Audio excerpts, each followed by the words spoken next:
Amanda, is it? In other Jerry words, says he's scared. I am too. In other words, you're selling these?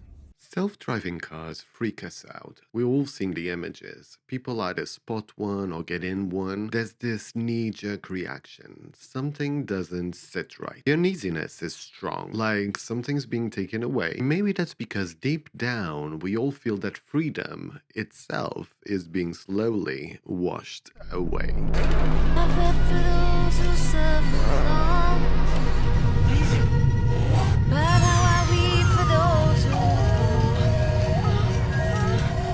My argument is that cars have always been a symbol for freedom.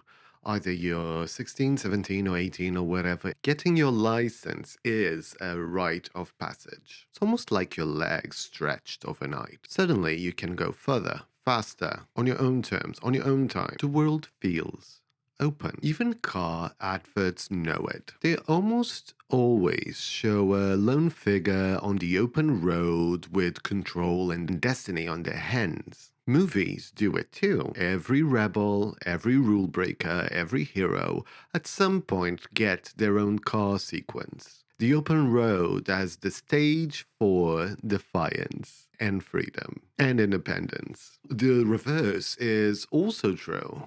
So in horror, genre that shows the anxieties of its own time, there's a particular genre that when they want to show the loss of control, there's nothing like a possessed car, like the movie Christine, or The Car, or Maximum Overdrive. It's terrifying because it's like your own body suddenly going rogue, running off, or kicking everything in sight. What was supposed to symbolize your freedom suddenly turns against you. We lose control, we lose agency, we lose freedom. On location, and I would give him the instructors, except that there's instructions, there's nobody here right now.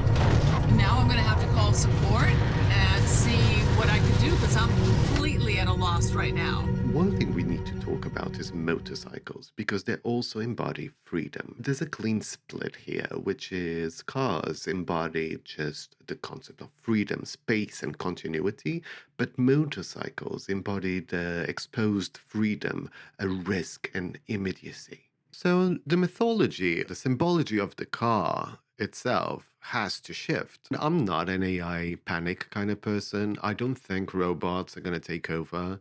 I don't think AI will replace art. I do think there's a lot of disruptions that is going to happen. And every new technology disrupts until they find their own place. So this video is not about the doomsday of technology. It's about questioning ourselves in relationship to it as it shows up. If self-driving cars become the norm, maybe it won't be bad, maybe it will be great, or maybe it will be catastrophic. I don't know. I won't pretend to know. I feel for me, one thing is clear. Cars will no longer mean freedom. Its symbology will have to shift. It'll have to mean something else. That raises a deeper question. What kinds of freedoms are we willing to give up in the name of convenience? Or in the name of progress? Or in the name of advancement? What are we willing to open our hands off and let go?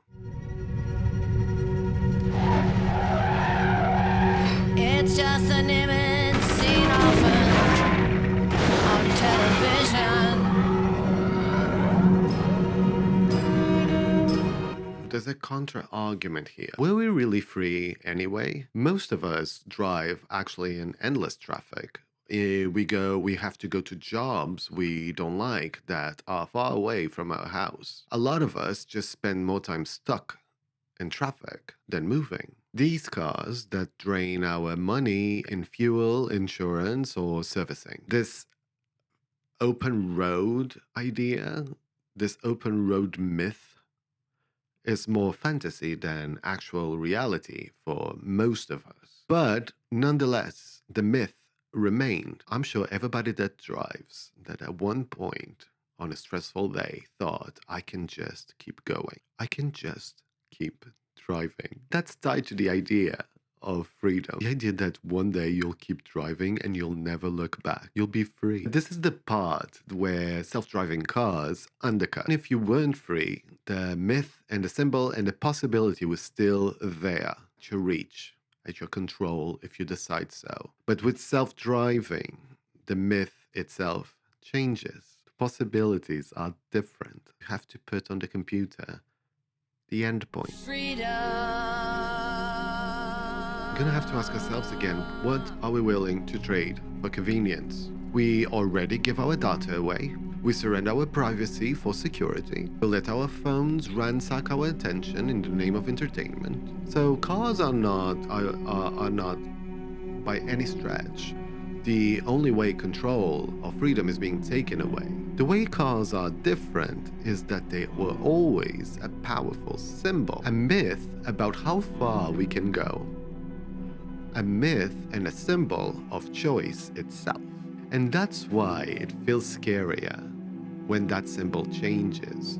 When you see those images of a steering wheel just turning by itself, symbols hold meaning. A car isn't just a car, but maybe that shift is coming, and then a car will be just metal, and we will be just cargo. Freedom. Freedom.